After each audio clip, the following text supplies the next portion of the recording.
Ya, kali ini kita akan mengunjungi salah satu narasumber yang pernah mengalami kejadian mistis atau horor. Seperti apa kejadiannya? Yuk, ikuti saya.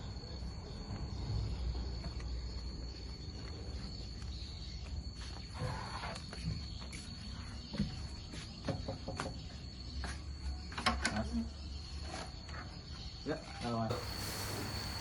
Selamat malam Mas Theo. ya maaf. Ya, ini bisa diceritakan nggak ini pengalaman mistisnya? Katanya pernah ngalamin pengalaman mistis selama di tambang itu. Seperti apa itu Kak Theo? Banyak sih pengalaman mistisnya. Namanya kita kerja di hutan ya kan. Cuma ada sih satu yang paling saya ingat. Tapi sih masih kawasan apa ya? Di kawasan Jeti lah, bukan di daerah tambang sih yang saya ingat. Waktu itu saya masih kerja di bagian crusher, helper crusher gitu kan, bagian penghancur batu bara gilingan itu. Nah, jadi waktu itu kan di tempat saya itu kerjanya 3 shift. Saya itu pas yang kebetulan masuk shift 3, shift malam. Shift 3, shift malam di jam 11 malam sampai jam 7 pagi. pagi. Ya. Oke. Nah, itu kebetulan kan biasanya kalau shift malam kalau nggak ada produksi ya kita ya istilah nyantai, jaga-jaga unit aja. No job gitu ya? Iya, jaga-jaga unit. Jadi pas awal masuk itu kan ya masih kayak biasa lah. Jadi saya sama ngobrol-ngobrol kan sama teman-teman sampai saya sisa berdua aja sama pengawas saya kan. Kebetulan juga waktu itu ya nggak tahu ya auranya malam Jumat kah atau gimana ya kan. Pas malam Jumat ya? Iya, Pas malam Jumat. Sekitar jam berapa itu kejadiannya? pokoknya saya dari awal saya datang itu sampai ke sekitar jam 2:30 saya ceritaan sama pengawas saya. Dan yang kebetulan juga pas malam Jumat yang ceritaan juga masalah mistis-mistis gitu juga lah sama pengawas saya. Horor. Iya, sama horor gitu. Nah, sudah itu kan 2:30 sampai jam 3 itu kan kita mulai ngantuk nih. Ya. Jadi ya gitulah namanya di tambang ada produksi kan. Sudah hilang kemana-mana lah cari tempat lah Oh, masing-masing jadi ya. cari tempat istirahat masing-masing gitu ya? Ya. Oke. Terus Memang jaraknya dari tempat absenan itu workshop bawah sama tempat panel crusher. Saya kan biasa jaga di panel crusher. Itu agak jauh memang jaraknya. sekitar 100 meter. Berapa 100 meter? Pokoknya ya adalah sekitar 200 meteran lah lebih ya. Jadi saya jaga di atas, pengawas saya itu jaga di bawah. Jadi saya jalan ke atas. Memang pas jalan ke atas itu memang agak-agak gimana ya, atau memang karena bawaan cerita tadi kan. Jadi saya cuma berpikiran anu aja nih, efek mungkin masih takut-takut dengar cerita tadi atau gimana ya. Jadi akhirnya kan saya sampai ke kontainer di atas itu. Jadi masuk kontainer, memang gak ada orang biasanya kan di situ. Jadi saya istirahat di situ. Memang kontainer ini dia terbagi dua gitu. Kita masuk ke tengah terbagi dua. Jadi di pintu di dalam pintu itu di sini disekat lagi, terus ada pintu lagi. Di situ gudang. Sekat ya, sebelahnya gudang. Ya, jadi kontainer kan panjang begini nih, Oke. panjang. Saya masuk ke tengah. Di sini ada ruangan lagi. Ruangan di situ tuh ada pintu lagi gitu. Cuma di ruangan itu penyimpanan kayak spare part gitu. Oh, khusus gudang ya? Ya, gudang. Itu tuh nggak ada pintunya. Dan lampunya juga kadang mati nyala kan. Memang kelistrikannya lah yang rusak gitu kan. Yes. Jadi pintu itu saya masuk, saya tutup pintu, baru saya tidur di ujung sebelah sini, ngadep ke arah gudang itu. Oh, Arah ngadepnya ke gudang Ya. itu. Ya, Ya. oke. Jadi kan namanya di tambang ya tidur ya gitu-gitu aja di Ya. lantai gimana kan, hawa dingin itu jadi sudah biasa.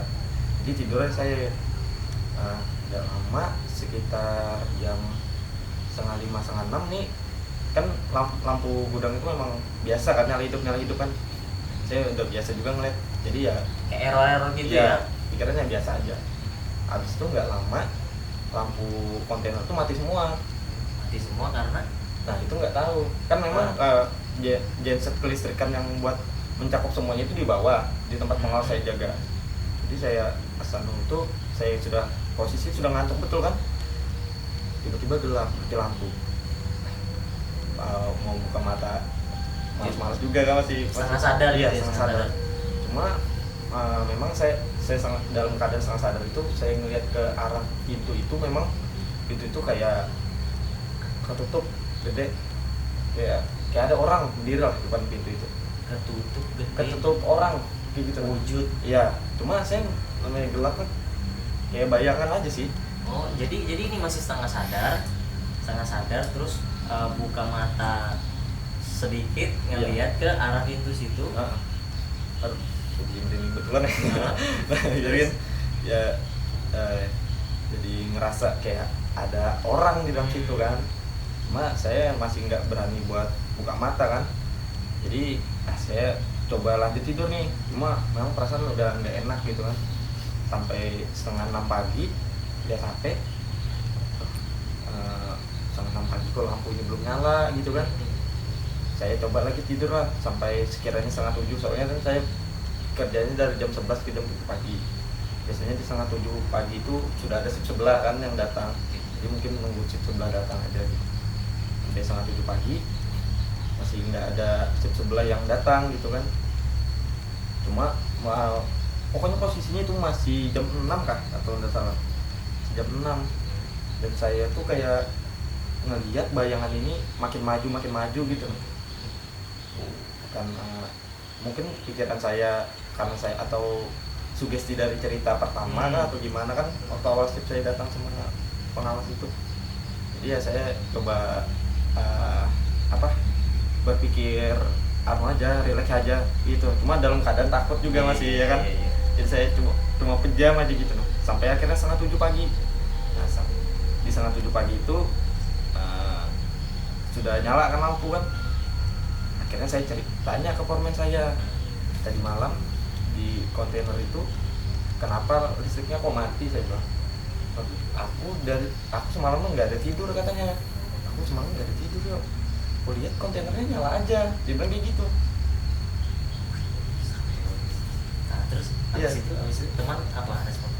Wah, dari situ saya mikir, saya kira kan bercanda kan pengawas saya, soalnya kan habis bilang, masa sih Pak Jun, kan namanya Pak Jun, saya lo tidur mati lampu semalaman, dia bilang gitu. Itulah ya beneran, tadi malam itu nyala aja kok. Aku juga berapa kali ke Stockpel, dia bilang ngeliatin operator kan dekat kontainer saya itu kebetulan tempat penaruh batu baranya itu, Stockpel, tempat Stockpelnya itu. Dia kan ngawasin operator juga yang bekerja yang cek ya. Katanya tempat kamu tidur itu nyala, dia bilang kayak gitu. Saya kan kaget kan, sini mati lampu Pak Jun, saya nggak bohong banget. Nah, setelah itu didatangin sama tukang makhluk itu, apa yang Mas Theo lakukan? Tadinya sih saya nggak ngerasa apa-apa ya, cuma setelah pulang itu saya langsung sakit sekitar 2 hari. Sakit Sabtu sama hari Minggu itu saya nggak masuk kerja. Emang saya awalnya sih nggak percaya ya masalah kayak dianuin apa kata orang, keteguran apa segala macam kan, nggak percaya. Makan kebetulan kakek saya kan bisa anu juga. Nah pas itu saya sudah berobat ke puskesmas apa, katanya sih demam biasa aja. Cuma kalau demam biasa ya paling enggak sehari juga sudah sehat ya kan. Tak tanya ke KAI langsung, ternyata bilang KAI, kamu nih ya ada seseorang yang ngikutin gitu. Katanya KAI, kamu ada ganggu orang atau gimana? Nah di sini salahnya saya sih kan, karena teman-teman cerita dulu tempat kerja saya yang lama itu memang ada namanya itu Sungai Salatiga, itu bekas kampung orang, bekas kampung. Nah dan letak tempat saya kerja itu katanya bekas kuburan. Nah di situ karena mungkin saya cerita sama pengawas saya, mungkin saya kurang sopan ya ceritanya atau gimana mungkin, tanpa permisi gitu. Iya tanpa permisi, dan mungkin sosok yang bayangan saya lihat itu mungkin bisa jadi itu perwujudan yang nyata gitu lah, cuma nggak jelas kan. Itulah mungkin teguran ya buat saya juga. Jadi setelah saya minta tolong kakek saya lah buat nganukat, akhirnya Senin itu saya sudah bisa kerja kayak biasa. Ternyata ya dari situlah saya percaya kalau ada yang hal-hal begitu juga di dalam lingkungan, apalagi lingkungan tambang kan, kita kerja di hutan. Jadi poinnya kalau kita masuk kerja atau apa ya, kita harus permisi ya sebelum kerja, minta doa Ya karena kita kan tinggal udah ya. cuma di sisi lain juga ada kehidupan lain, udah cuma kita aja. Dan dari situ juga saya sudah istilahnya saya belajar untuk umpamanya masuk di kawasan kerja yang baru kayak sekarang kan, untuk apa-apa kayak kita mau kencing atau mau buang air besar atau apa tuh ya paling tidak kita harus permisi dulu lah.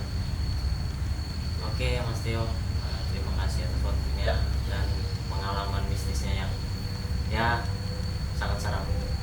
Sampai merinding saya juga ini dengarnya. Kalau diingat lagi ya takut juga sih, lagi tinggal sendiri kayak gini, nggak bisa tidur. Ya itu sampai ini pasti keinget terus itu kerja, pasti takut ke situ kan. Awalnya sih ngerasa nggak percaya juga, kayak ngeliat perwujudan itu memang saya kira orang. Dan teman-teman yang satu shift sama saya waktu itu juga saya tanyain semua kan, ada ke tempat saya kan, ada kontainer atas ya, saya bilang ada ke panel kan, nggak ada. Dan rata-rata ngumpulnya memang tempat kontainer atas itu kalau nggak ada kerjaan memang nggak ada yang berani tidurin di situ, nggak ada. Maksudnya nggak tahu? Ya saya nggak tahu juga, saya setahun kerja di situ, 2 tahun lebih lah, saya itu nggak pernah maksudnya nggak tahu kalau kenapa bubonnya nggak berani tidur di situ gitu. Pasti kalau nggak ada kerjaan ngumpulnya di kontainer bawah gitu. Ada Ya, master point-nya. ya ada dia di workshop tidurnya, jadi masing-masing lah ada tempat di sana. Padahal di yang fasilitasnya lebih lengkap di atas, ya ada kipas angin, ada AC dia. Karena Mas Teo nggak tahu aja ya. Iya,